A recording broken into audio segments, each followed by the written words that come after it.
Hello! Welcome to my mini kitchen blog. বরাবরই যেটা করে থাকি, আমার বাগান থেকে বিভিন্ন রকমের সবজি ছিঁড়ে নিই মিনি কিচেনে রান্না করার জন্য। আমি বাজার থেকে খুব কমই নিয়ে আসি। এই তো আমের সিজন তো প্রায় শেষ। আমার গাছে কিন্তু এখনো কাঁচা আম আছে। এটা হচ্ছে ১২ মাসি গাছ আর ডাউল দিয়ে কাঁচা আম দিয়ে আমি রান্না করে নেব। আর এটা আমি খুব ভালো করে ধুয়ে নেব ডাউল আর চাল। একবার দেখিয়ে দিলাম বাট অফলাইনে ভালো করে ধুয়ে নিছি।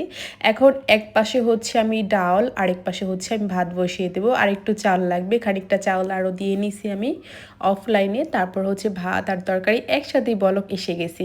কি যে শান্তি এই যে এটাতে রান্না করলে, এখন আর কালি হয় না, হাতে পায়ে কালি লাগে না। আচ্ছা, সবজি কি দিচ্ছি? সবজি ভাজি করব, পুঁই শাক রান্না করব চিংড়ি মাছ দিয়ে, কাঁচা আম দিয়ে ডাউল, সেই সাথে হচ্ছে হাপলা রান্না করব, সরি শাপলা রান্না করব। গ্রাম এলাকায় অনেকে হাপলা বলে থাকে। আর এই তো শাপলাগুলো সুন্দর করে কেটে নিলাম আমি। আর দেখেন, ছোটোবেলায় কিন্তু এটা আমি করে থাকি, ফুলগুলা ফুটিয়ে দিই। আর ছোটোবেলায় সবাই এটা করে থাকেন, হাতে ফুল পেলেই, শাপলা ফুল পেলেই সুন্দর করে এটাকে ফুটিয়ে রাখি। তো খানিকটা হলুদ আর মরিচ দিয়ে আর লবণ দিয়ে আমি হচ্ছে ডাউলটা সিদ্ধ করে নেব। আর আরেক পাশে হচ্ছে শাপলা ফুল সিদ্ধ করে নিলাম। আচ্ছা, কি কি রান্না করব সেটাও তোমাদের একটু পর বলতেছি। আজকে কিন্তু মেলা কিছু রান্না করব। ভাত হয়ে গেছে, এরই মাঝে ভাত মার গেলে নিলাম, ডালটাও আমি ঘুটে নিলাম। রান্না করব চিংড়ি মাছ দিয়ে পুঁই শাক আর বিভিন্ন প্রকারের সবজি দিয়ে হচ্ছে ভাজি করব, ডাল রান্না করব। এই তো আমার হচ্ছে রান্না। আর সবজিতে আমি কি কি রাখতেছি, সবজিতে হচ্ছে রাখতেছি আমি পেঁপে, বটবডি, তারপর হচ্ছে কাঁঠালের বিচি, তারপর হচ্ছে বেগুন, আলু, অনেক আইটেম আমার সবজি। এই যে দেখো, সব সবজিগুলো একসাথে আমি রেখে দিয়েছি। এই যে বটবডি, বেগুন, পেঁপে, আলু আর হচ্ছে পেঁয়াজ, কাঁচামরিচ, সেই সাথে হচ্ছে কাঁঠালের বিচি। তো এখন আমি ছোট্ট একটা কড়াইয়ের মধ্যে দিয়েছিলাম বাট এটা হয়নি, তাই চেঞ্জ করে নিলাম। এটাতে আমি ডাউলটা আগে বাগার দিয়ে নেব, তারপর হচ্ছে এই পাতিলার মধ্যেই হচ্ছে আমি সুন্দর করে শাপলাটা বাগার দিয়ে নেব। আগে আমি শাপলা সুন্দর করে বাগার দিয়ে নিই, দেন শাপলাটা বেড়ে তারপর হচ্ছে আমি ডাউলটা হচ্ছে বাগার দিয়ে নেব। এই তো প্রথমে হচ্ছে পেঁয়াজ দিয়ে নিলাম, এরপর হচ্ছে খানিকটা রসুন, সুন্দর করে লাল লাল করে আমি এটা এখন ভেজে নেব। আমার ডাউল তো হয়ে গেছে, এবার আমি বাগার দিয়ে নেব।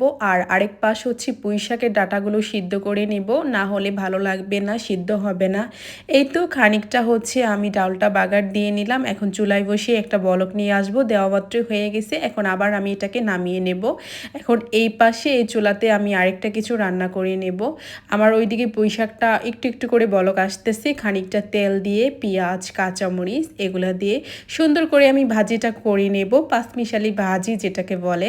আজকে আমার রান্নাঘরে মেলা কিছু। এই তো চিংড়িটা আমি এখন প্রসেস করে অফলাইনে সুন্দর করে কেটে ধুয়ে নেব। তো সব কিছু দেখাতে গেলে ভিডিওটা অনেক লং হয়ে যাবে।